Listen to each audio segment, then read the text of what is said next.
ہمیں صحیح حدیث سے پتہ چلتا ہے کہ قرب قیامت میں جب مسلمان بہت کسمہ پرسی میں ہوں گے تو خراسان سے لشکر اٹھے گا. خراسان یہ افغانستان اور ایران کا حصہ، اس علاقے کو نبی صلی اللہ علیہ وسلم کے دور میں خراسان کہا جاتا ہے، جس میں قندھار بھی آتا ہے، ایران کا بھی حصہ آتا ہے اس میں. تو یہاں سے لشکر اٹھے گا، مجاہدین لڑیں گے بہت بڑی تعداد میں، دنیا میں جہاد ہوگا کیونکہ مسلمان ظلم کی چکی میں پس کے تنگ آ چکے ہوں گے. تو اس وقت دنیا میں دو بڑی طاقتیں ہیں جو اس وقت تیسری ورلڈ وار کی طرف دنیا کو لے کے جا رہی ہیں.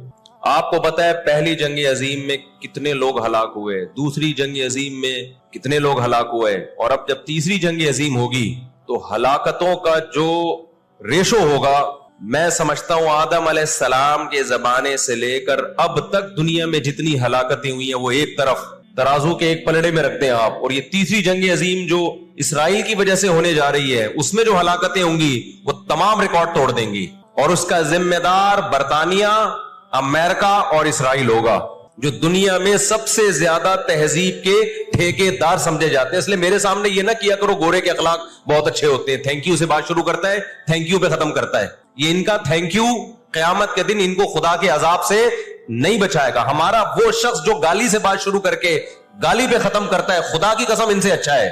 وہ دنیا میں وہ ظلم اور بربریت نہیں کرتا جو یہ لوگ کر رہے ہیں. بہت آج نا ایٹیٹیوڈ ایٹیٹیوڈ ایٹیٹیوڈ، ان کے اخلاق، ان کی سڑکیں، ان کے روڈ. او بھائی دنیا کا خون چوس رہے ہیں یہ، اس اخلاق کا کیا کر رہے ہیں آپ نے؟ عراق میں جو بھوک سے بچوں کو مارا ہے وہ کس نے مارا ہے؟ مسلمانوں نے مارا ہے یا ان 27 اتحادیوں نے مارا ہے؟ وہ عراق اب تک اپنے پاؤں پہ کھڑا نہیں ہو پایا ہے. اس تباہی کا جو سینکڑوں بچے یونائٹڈ نیشن کی رپورٹ کے مطابق عراق میں بھوک سے مرے ہیں، ان کا ذمہ دار سعودی عرب ہے، پاکستان ہے، یا وہ 27 اتحادی ممالک ہیں جو سارے غیر مسلم کنٹریز ہیں جنہوں نے 27 ملکوں نے مل کے عراق پہ حملہ کیا تھا اور جھوٹا الزام لگایا کہ ان کے پاس کیمیکل ہتھیار ہے. اب بھی دنیا کو اگر ہوش نہیں آتا اور کفر کی حقیقت سمجھ میں نہیں آتی ہے، ہمارے لبرل اور سیکولر طبقے کو جو صبح و شام ان کے گن گاتے ہیں، تو پھر آپ کو اس کا اللہ کے سامنے حساب دینا پڑے گا. آج کے جو اخلاق ہیں نا دنیا میں، ان کی کیا ویلیو ہے؟ باپ پر 1 روپیہ خرچ نہیں کرنا، ماں کے لیے، ابا کے لیے اولڈ ہاؤس، اور اماں کے لیے کیا ہے؟ بولتے کیوں نہیں بھائی؟ اولڈ ہاؤس ہے. کبھی لڑتے نہیں ابا سے، کبھی لڑتے نہیں اماں سے. اس سے اچھا وہ بچہ ہے جو کبھی کبھار ابا سے لڑ بھی لیتا ہے، اماں سے لڑ بھی لیتا ہے، لیکن اسے پتا ہے کہ میں نے آخری دم تک ان بوڑھے ماں باپ کو اپنے سے جدا نہیں کرنا. وہ لڑ کے توبہ استغفار کر لیتا ہے، وہ زیادہ بہتر ہے. دیکھنے میں یہ بدتمیز لگے گا آپ کو، خدا کی نظر میں اس کا مقام اس سے زیادہ ہے جو تمیز دار ہے. اس تمیز کا کرنا کیا ہے آپ نے؟ کہاں گئی وہ عالمی طاقتیں؟ کہاں گئے وہ تہذیب کے ٹھیکیدار جو ہمیں تہذیب سکھاتے ہیں؟ ساری دنیا ایک بات جانتی ہے کہ 18ویں 20ویں صدی سے پہلے مکمل فلسطین یہ کس کے پاس تھا؟ بولو بھائی. یہ عربوں کے پاس تھا، مسلمانوں کے پاس تھا، ایک عرب کنٹری تھا. کون سے لا اور کون سے قانون کے تحت اس کو یہودیوں کے حوالے کیا گیا؟ زیادہ لمبی بحث نہ کیا کریں، اسے کہیں ماضی کی طرف جاؤ. کون سے قانون کے تحت اس میں یہودیوں کو لا کے زبردستی بسایا گیا ہے؟ آج بہت سے لبرل لوگ، سیکولر لوگ، یا وہ مذہبی لوگ جو اصل میں ان کے دماغ میں سافٹ ویئر سیکولرزم ہی کے انسٹال ہوئے ہوئے ہیں، انہوں نے لبادہ مذہب کا اڑا ہوا ہے. آج وہ بھی چھپے لفظوں میں اسرائیل کی حمایت کر رہے ہوتے ہیں کہ جی زمینیں تو فلسطینیوں نے بیچی تھی یہودیوں کو. آپ اگر اپنے ملک میں کسی کو زمین خریدنے دیتے ہو تو کیا اس کا یہ مطلب ہوتا ہے کہ کل وہ آپ کا باپ بن جائے؟ دنیا میں کہیں کسی کنٹری میں یہ لا ہے کیا؟ آپ نے اجازت دی اپنے پڑوس میں آ کے کسی شخص کو رہنے کی، کل اس نے آپ کے مکان پہ بھی قبضہ کر لیا، کل اس نے اپنی ریاست کا اعلان کر دیا. دنیا میں کہیں بھی اس بات کو تسلیم کیا جائے گا؟ دنیا میں 2 بڑی جنگیں ہو چکی ہیں، ان دونوں بڑی جنگوں میں کہیں بھی کسی مسلمان کا نام بولو نہیں آئے گا، کہیں بھی نہیں آئے گا کہ یہ کسی فلاں مسلم کی وجہ سے ہوئی ہے یہ جنگ. اور اب تیسری جنگ عظیم کی طرح، اور یہ جنگ ہوگی، یہ ذہن میں رکھیں، کیونکہ فلسطینی کسی قیمت پہ بھی یہودیوں کا تسلط فلسطین میں برداشت نہیں کریں گے. They fight to die. وہ لڑ کس کے لیے رہے بھائی؟ بولو موت کے لیے. جو موت کے لیے لڑتا ہے اس کو تو زمین چاہیے ہی نہیں، اس کو اپنا فرض ادا کرنا ہے. بھائی نہیں ہو سکتا، یہ نہیں ہو سکتا. اگر آپ فلسطینیوں کو دبانے کی کوشش کرو گے کہ جنگ کے زور سے ہم ان کو دبا کے ان پہ تسلط قائم کر لیں، تو 60-70 سال سے زیادہ عرصہ ہو گیا جنگ کے ذریعے ان پہ کنٹرول کرنے کی. اب تک کنٹرول، یہ 60 سال کا عرصہ بہت ہوتا ہے، اور اس میں آپ یہ نہ دیکھیں کہ چند یہودی تھے، چند ہزار یا چند لاکھ، اس کے پیچھے بہت بڑی طاقت جس کو امریکہ کہا جاتا ہے، اس طاقت کا بھرپور استعمال، اس کی مکمل سپورٹ کے بغیر کے باوجود بھی اب تک فلسطین پر مکمل کنٹرول نہیں ہوا ہے۔ انہیں کیا مل رہا ہے ان فلسطینیوں کو بھائی؟ آج وہ اسرائیل کے سامنے ہتھیار ڈال دیں، اسرائیل ان کو نیشنلٹی بھی دے گا، اسرائیل وہ لگژری لائف ان کو دے گا جس کا میں اور آپ تصور بھی نہیں کر سکتے، وہ لگژری لائف دے گا ان کو، لیکن وہ کسی قیمت پہ بھی آمادہ نہیں ہوں گے۔ تو افسوس ہمیں اس پر ہوتا ہے کہ جب ہم نیٹ پہ دیکھتے ہیں نا انڈیا ساتھ دے رہا ہے اسرائیل کا، اوپر سے کچھ بیان داغ دیتے ہیں تھوڑے سے فلسطینیوں کے حق میں تاکہ لوگوں کی تھوڑی سی ہمدردی ہمیں ملے، پس پردہ مکمل کس کو سپورٹ کر رہا ہے؟ اسرائیل کو۔ امریکن نیوز چینل بھی اوپر سے بیان دے دیتے ہیں فلسطین میں ظلم ہو رہا ہے، ہم نے اس کو روکنا ہے، مکمل سپورٹ کس کو کر رہا ہے؟ امریکہ، اسرائیل۔ اور برطانیہ تو ہے ہی اس فساد کی بنیاد رکھنے والا، رپورٹیں تو بی بی سی بھی پیش کر رہا ہے فلسطینیوں کے حق میں، لیکن جو ریاست بی بی سی کی مالک ہے وہ سپورٹ کس کو کر رہی ہے؟ اسرائیل کو۔ دیکھو ہم نہ یہودی کے خلاف ہیں، نہ عیسائیوں کے خلاف ہیں، نہ ہندوؤں کے خلاف ہیں، نہ سکھوں کے خلاف ہیں۔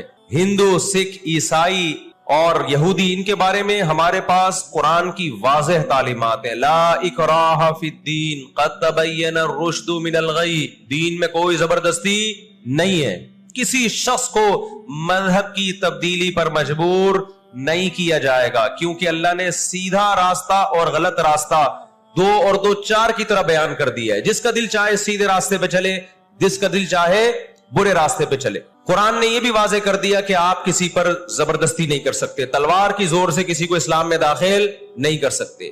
اے اللہ ہم نے ان غیر مسلموں سے سلوک کیسا کرنا ہے یہ بھی قرآن نے بیان کر دیا، لا ينهاكم الله عن الذين لم يقاتلوكم في الدين ولم يخرجوكم من دياركم ان تبروهم، 28واں پارہ۔ جو بھی غیر مسلم ہے، چاہے وہ یہودی ہو، چاہے وہ عیسائی ہو، چاہے وہ ہندو ہو، سکھ ہو، بدھسٹ ہو، اللہ فرماتے ہیں اللہ تمہیں ان سے اچھے سلوک سے منع نہیں کر رہا، بلکہ اچھے سلوک کا اللہ تمہیں حکم دے رہا ہے۔ ہمارے نبی صلی اللہ علیہ وسلم جب کوئی یہودی بیمار ہوتا اس کی بھی عیادت کے لیے اسی طرح جایا کرتے تھے جیسے کسی مسلمان کی عیادت کے لیے جاتے۔ ہمارے نبی کی زوجہ ایک یہودی خاندان سے تھیں، وہ اپنے یہودی خاندان کو ہدیے دیا کرتی تھیں، ہمارے نبی صلی اللہ علیہ وسلم نے اس عمل سے انہیں منع نہیں کیا۔ اور آج بھی بہت سارے یہودی اسرائیل کے مسئلے میں فلسطینیوں کے ساتھ ہیں، ان کے حق میں مظاہرے کر رہے ہیں۔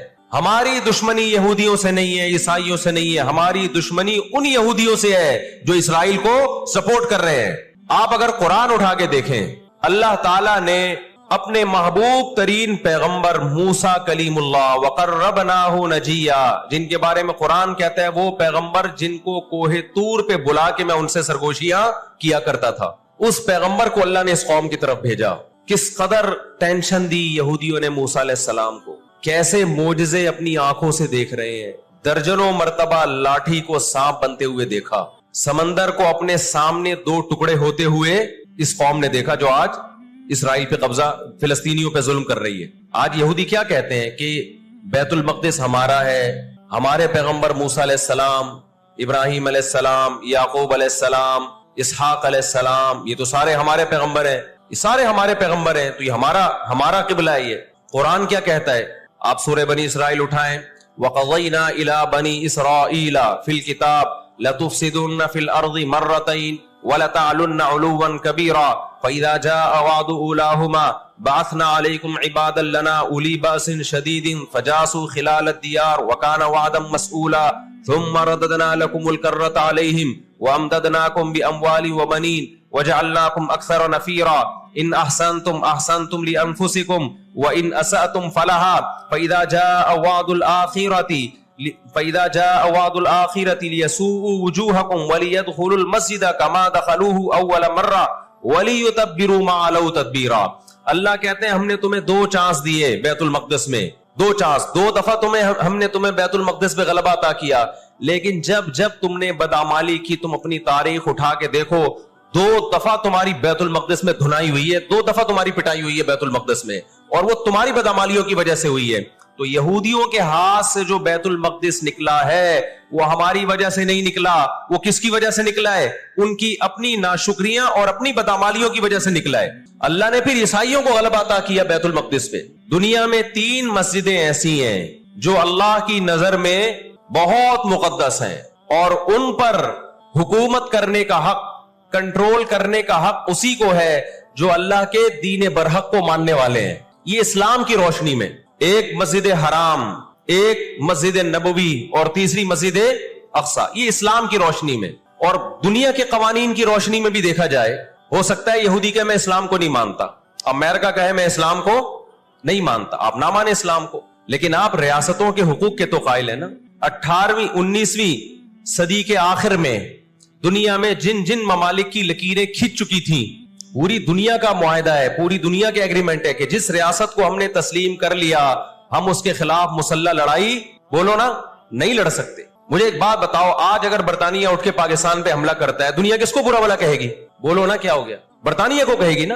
اگر وہ کہے کہ میں یہاں پہلے حکومت کر کے گیا ہوں, یہودی کہتے ہیں نا ہم نے بیت المقدس پہ حکومت کی ہے لہذا ہمارا حق ہے. بھائی حکومت تو برٹش نے بھی کی ہے پورے بر صغیر پر, لیکن آج کیا برطانیہ کو اجازت دی جائے گی کہ چونکہ آپ پہلے ہندوستان پہ حکومت کر کے گئے ہیں لہذا آپ دوبارہ بھی اٹیک کر سکتے ہیں؟ کیا دنیا کے کسی قانون میں اس کی اجازت دی جا سکتی ہے؟ یہی کہا جائے گا بھائی ونس اپون اے ٹائم, اب جب ایک کنٹری بن گیا ہے اور آپ نے اس کو ایز اے کنٹری تسلیم کر لیا ہے, دنیا نے تسلیم کر لیا ہے, اب اس کی لکیریں کھنچ چکی ہیں, اب اس سے 1 انچ بھی دنیا میں کسی کنٹری کو اس سے آگے بڑھنے کی اجازت نہیں ہوگی. ہوگی تو یہ بین الاقوامی لا اور بین الاقوامی قانون کی روشنی میں جرم سمجھا جائے گا. فلسطین اور بیت المقدس اسلام کی روشنی میں بھی مسلمانوں کا ہے, اور بین الاقوامی قوانین کی روشنی میں بھی کس کا ہے؟ مسلمانوں کا ہے. وہ تو 2 وجوہات ہیں. تو آپ بتاؤ اتنی بڑی وجہ کے ہوتے ہوئے کیا فلسطینی وہ مسجد چھوڑ سکتے ہیں کیا؟ آج ہماری مسجد پہ کوئی شخص آئے, کوئی دوسرے مولوی صاحب آ جائیں کہ میں مسجد پہ قبضہ کرنا چاہتا ہوں, کیا کمیٹیاں قبضہ کرنے دیتی ہیں؟ بولو بھائی کیا ہو گیا؟ نہیں دیتی. حالانکہ وہ بھی مولانا صاحب ہی ہیں, لیکن پھر بھی کوئی قبضہ کر لے انسان برداشت کر لیتا ہے. چلو جی ایک مولانا کو نکالا تو دوسرا بھی کون آیا ہے؟ کوئی مسلمان ہی آیا ہے نا. لیکن ایک مسجد ہے, کوئی ہندو آ کے کہتا ہے کہ یہ مسجد میرے حوالے کر دو, جبکہ اس مسجد کے کاغذات بھی آپ کے پاس ہیں, مسجد آپ کے لیے رجسٹرڈ ہے اور ایز اے مسجد رجسٹرڈ ہے, تو کیا آپ کسی غیر مسلم کے حوالے کر دو گے مسجد؟ اس کا مطالبہ کرنا اللیگل بھی ہوگا, اور اسلام کی روشنی میں ہمارے لیے اس کے حوالے اپنی مسجد کو کرنا یہ بہت بڑا جرم ہوگا. خدا کے سامنے جواب دیں ہوں گے ہم. 20-22 سال کی بات ہے, میری ملاقات پاکستان میں کچھ فلسطینیوں سے ہوئی. ہم نے ان سے پوچھا کہ کیا کہانی ہے, یہ فلسطین کے حالات کیا؟ انہوں نے کہا ہم کسی قیمت پہ بھی 1 انچ بھی یہودیوں کے حوالے نہیں چھوڑیں گے. لن نترک شبرا للذل, ذلت کے لیے 1 بالش بھی ہم ذلیل ہو کر 1 بالش زمین بھی ان کے حوالے نہیں کریں گے ہم. تو وہ تو کٹنے کے لیے تیار بیٹھا ہے بھائی, وہ تو کٹنے کے لیے تیار بیٹھا ہے. کسی نے بڑی پیاری بات کہی ہے, لوگ کہتے ہیں نا کہ ہم سب فلسطین جو ہے وہ یہودیوں کے کنٹرول میں ہے. بعض لوگ سادہ ہوتے ہیں, بات بڑی گہری کہہ جاتے ہیں. اس نے کہا بات یہ ہے کہ صرف آزاد دنیا میں فلسطین ہی ہے, باقی چاہے وہ مسلم کنٹریز ہوں یا غیر مسلم سب کس کے کنٹرول میں ہے؟ بولتے کیوں نہیں؟ یہودی کے کنٹرول میں. آزاد تو صرف فلسطینی ہی ہے, وہ کنٹرول میں نہیں آیا.